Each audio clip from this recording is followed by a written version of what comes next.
Temu 200 milyon cərmələndi. Temu bizi aldadır. Hər kəsə salam dostlar, Fikirli kanalına xoş gəlmisiniz. Bugün sizlərə oxuduğum bir xəbər, yəni təyin etdiyim öz araşdırmalarıma görə xəbərdə Temunun cərmələnməsi və bunun səbəbləri və həqiqətən Temu niyə cərmələndi və bizi aldadırmı? Bunlar haqqında sizlərə məlumat vermək istəyirəm. Ümid edirəm ki, bu video sizlər üçün faydalı olacaq və bizim videomuzu bəyənəcəksiniz. Çox uzatmadan keçək kompüterimizin ekranına və baxaq görən bu məlumatlar nələrdir. Dostlar, keçdik kompüterimizin ekranına. Bu şəkildə xəbər saytlarında mən bu xəbəri oxudum və bunlar haqqında sizlərə video çəkmək qərarına gəldim.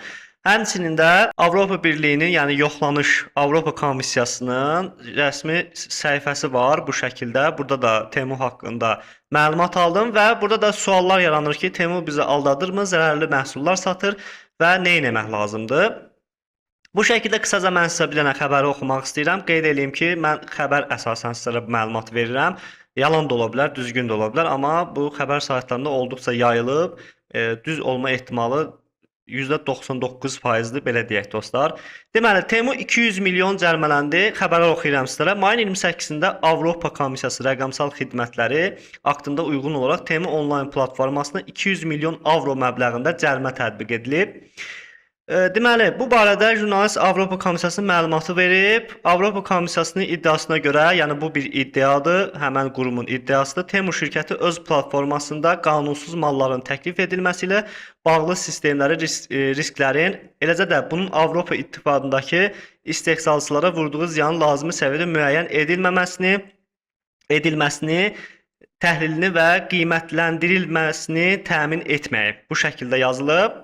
Qanunun əlində olan sübutlar göstərir ki, aydakı istehsalçının Temuda qanunsuz məhsullara qarşılaşma ehtimalı olduqca yüksəkdir. Bir digər xəbər saytımızda da oxuyaq, baxaq görək. Burada nə yazıb? Avropa Komissiyası Çinin onlayn ticarət platforması olan Temuya 200 milyon avro məbləğində cərimə tətbiq edib. Qurumun açıqlamasında qeyd edilib ki, platformada zəhərli uşaq oyuncaqları və təhlükəsizlik yoxlamasından keçməmiş enerji adapterləri satışa çıxarılıb. Yəni ki, burada yazdığına görə yoxlanışdan keçməmiş enerji adapterləri, yəni ki, nə bilim adapterdir, bu hansı batareyka məhsullarıdır. Və burada dediyinə görə zəhərli uşaq oyuncaqları qeyd olunub. Seçilmiş enerji adapterlərinin çox böyük hissəsi əsas təhlükəsizlik yoxlamalarından keçə bilməyib. Uşaq oyuncaqlarının isə yüksək faizi icazə verilən kimyəvi maddə konsentrasiyalarının aşılması səbəbindən orta və yüksək səviyyəli təhlükə yaradıb. Bu şəkildə məlumatlar var. Deməli, bu videoda mən sizlərə nəyi bildirmək istəyirəm dostlar? Mən sizə deyə bilmərəm ki, Temudan alış-veriş edin və ya da Temu bizi aldadır və ya yox. Özüm də alış-veriş etmişəm. Hansı ki, bizim izləyicilərimiz də alış-veriş edib. Bunun başına deyim, Fikirli kanalı heç bir halda hər hansı bir platforma sizə yatırım tövsiyəsi vermir. Yəni, hər hansı bir platform olsun, bu Temu olsun və ya da Pinduoduo, fərqli alış-veriş saytlarında yatırım etməklə və ya da məhsul almaqla buna özünüz cavabdehsiniz dostlar. Dostlar, deməli, burada belə bir məsələ var. Burada hər hansı bir məhsul alanda, ümumiyyətlə, indi burada fərqli satıcılar var. Heç bir satıcının adından və ya da Temunun adından burada danışmıram. Məhsul alanda mənim şəxsi tövsiyəm bu məhsulun daxil olduqda, misal üçün paltar alırsınız, onun burada açıqlamaları var. Hansı ki, məsələn, tutaq ki, siz paltar alırsınız, bu pambıqdandırmı və ya da sintetikdirmi? Adətən sintetik məhsullar alınmır. Yəni, qiyməti ucuz deyə bunu sifariş verməyin. Baxın, misal üçün, bu məhsula mən daxil olmuşam, məhsulun reytingi 4.8 alıb və burada açıqlamasında yazıb, məhsulun içərisində nələr var, yəni məhsul nəydən ibarətdir və burada açıqlamalarına baxıb, mütləq şəkildə alan insanların yorumlarına baxmaq tövsiyə olunur. Baxın, burada misal üçün, bu məhsulu sadəcə bu qədər adam yorum yazıb. Dərəcələndirmə filtrəsində baxa bilərsiniz və ya da şəkil və video yoxdur. Şəkil və video olan məhsullara baxa bilərsiniz. Misal üçün, baxın, bu məhsula daxil olaq. Yenə də buradan məhsulun açıqlamalarına baxa bilərsiniz. İçərisində nələr var. Gördüyünüz kimi 4.7 alıb və burada açıqlamalarına baxıb tüm incələmələrə bax seçənəyini çıxaraq burada gördüyünüz kimi Azərbaycan ölkəsindən 214 dənə yorum alıb və fotoğraflar və videolar bölməsi var.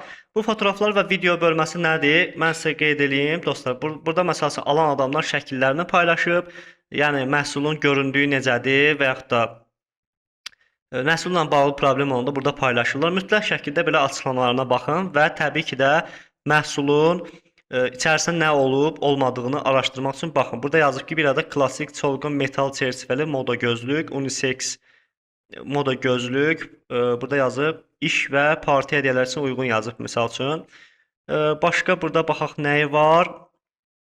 Yəni məhsulun açıqlamalarına baxın mütləq şəkildə ki, bu məhsul nədir və bu məhsulu alanlar nə kimi problem yaşayıb yaşamamağı. Təbii ki, siz məhsulu almamışdan qabaq heç bir bilə bilməzsiniz ki, bunun içərisində nə materiallar istifadə olunub. Sadəcə bir heç olmasa bu gələn məhsulları ən azından belə bir təhlükələrə qarşı minimalizə etmək üçün mütləq şəkildə açıqlamalarını oxuyun. Dostlar, videomuz bu qədər idi. Ümid edirəm ki, sizlər üçün faydalı oldu. Bu videosunu bəyəndinizsə və yaxud da sizə maraqlı gəldisə, dostlarınızla da paylaşın. Temayla bağlı fərqli bildiyiniz bir şey varsa kommentlərə yazın, onun haqqında video çəkək. Təqdim etdi Fikirli kanalı.